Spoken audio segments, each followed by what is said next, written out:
I just finished reading The Thousandfold Thought, which is the third book in the Prince of Nothing trilogy. The story picks up where the second one left off, with Kelis now seizing a hold of the Holy War and making it his own. In terms of the plot, there wasn't too much left to cover in the story, with the only necessary beats to cover being the Holy War's final movements to Shemet and some of the clashes between the side characters. Overall, I enjoyed the story and was excited to see the story rounded off the way it was here.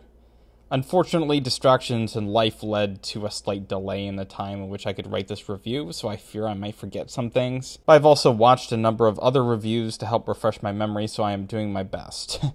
On the bright side, I will definitely reread this series again sometime in the future, and I'll probably do addendums to my reviews along the way. I am also pumped to learn how the story will continue on from this first trilogy, so I will be moving directly on to The Judging Eye. One of the biggest standouts of this story was the structure. Because the Holy War merely had to continue to its destination, the whole story is one giant escalation of action as the armies arrive in Shemet, and they unleash their remaining power in one final push to take the city. But even with this structure, Bakker finds interesting ways to twist up the action of the story and give us multiple rounds of fighting for our characters. And throughout the fighting, there are numerous character confrontations and revelations that spin the story in unexpected ways. I can't give the specifics for obvious reasons, but because these reveals are what much of the story is building up to, it is absolutely something that I have to at least mention. And while I am talking about the reveals at the end, I also want to briefly and vaguely talk about Bakker's strategy for these reveals. He is not simply giving answers. Oftentimes, reveals are made alongside new questions, and we now have to wait for the next series in Bakker's work to get the full answers. Bakker hits the sweet spot, providing just enough reveals to show that they are available and that he is willing to offer them up, but without revealing too many, showing that there's further reason to keep reading.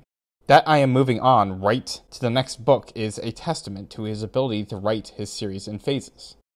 Another aspect of the story that carries over from the first two is the philosophy. Bakker's focus on topics like free will, morality, and power, and the way he brutally gazes into the dark implications of these issues, especially through characters like Kelis, is among the best parts of this story. I have always been a philosophical junkie, and I have spent far too much time thinking about the thought experiments regarding power that were presented in A Song of Ice and Fire, so it was inevitable that this story would appeal to me as much as it did. For example, I think saying that power is a shadow on the wall is poetic but also misleading. I would say that the social power an individual has is real, but that it is a relational property, something that manifests from their ideologically driven interactions with other people. This simply means that social power is not necessarily an intrinsic property of an individual, but something that arises only in relation to other people.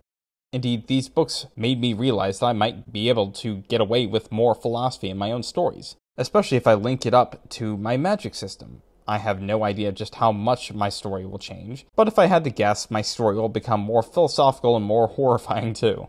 And they were already leaning in that direction, so strap in, I guess. Someone mentioned on YouTube that Kelis' character is completely amoral. Too often, characters like this come off like they are bad, yet pretending to be good, or the other way around. But Kelis is genuinely an amoral character who is pragmatic to the core. There is a question of why he seeks to help save the world, which could very well be a twist for the future, but I will have to wait for that. Finally, I want to talk about the one main negative thing in this story. I cannot help but notice that I did not think the fights in this story were as epic as the fights in the previous books. On the plains of Mengeda, we were treated to one of the greatest conflicts that had ever been put to paper. Now, the fact that none of the fights in this story trump that one is not a devastating critique, but it's still worth mentioning. Overall, I thought this was an amazing way to cap off the series. I will give this book an 8 out of 10. I am jumping right into The Judging Eye. I mentioned in the previous section I liked how Bakker managed to give multiple rounds of fighting for our characters. The principal people I had in mind were Confus and Nair. They were both sent away at the very beginning of the story because Kelis learned about Zarias' and Confus' ploy to betray the Holy War. And after one major battle in Jokhtha, the fighting then becomes thundering back as the characters catch up to the Holy War in Shemet for the final conflicts. And I thought that Bakker handled this sequence very well. It would not have made sense to have Kelis not catch up on their plans, nor would it have been fun if the threat was dealt with at the outset. The way it was portrayed here, we got the conflict between Nair and Confus, with the added hilarity of Nair pig-headedly refusing to give Kelis what he wanted, and then the added dimension of the Ankoroi as they actually try to help Nair kill Confus. We have no reason to like the Ankoroi, yet we have every reason to like Nair over Confus, relatively speaking. So this adds a whole new level of complication to the fight. It's also impossible not to mention the fact that Nair runs out of space for his scars while in Jokta. If you worried that Bakker might hold back, rest assured that he did not. Also, Confus was beheaded in the end.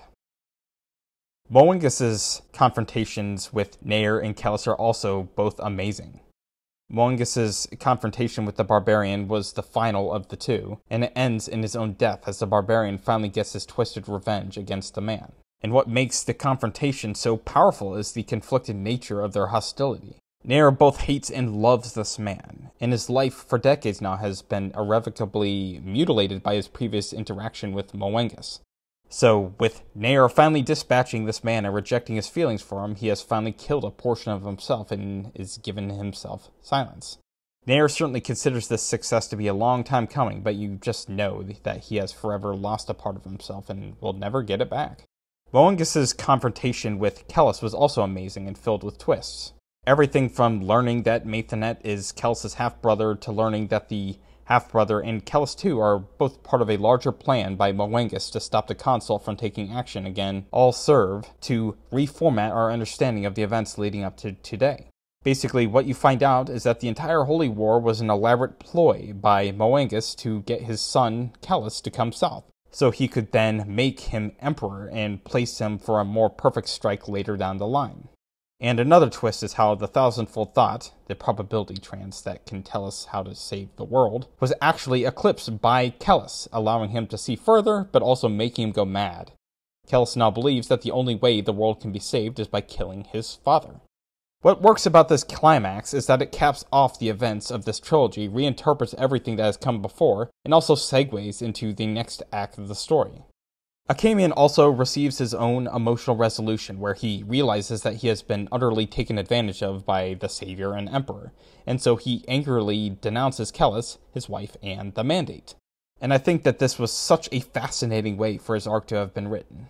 Achaemen started out this book by teaching Kelis the Gnosis, in spite of the problem relating to Esmenet, but even he wasn't strong enough to withstand the anger and the rejection as he realizes that he had been completely used.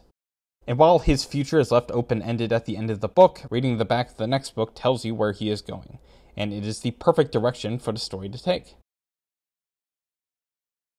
There really aren't any serious negatives. The one thing that comes to mind is Proteus' character. I might be mistaken, but I don't remember getting all that much from his character in this one.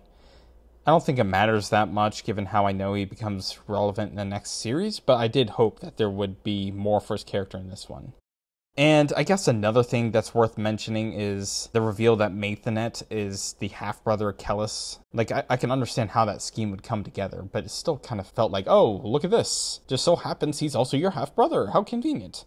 I think it comes down to execution, just the way it felt. Just kind of ham-fisted. I don't know. Some interesting thoughts about the future of the story.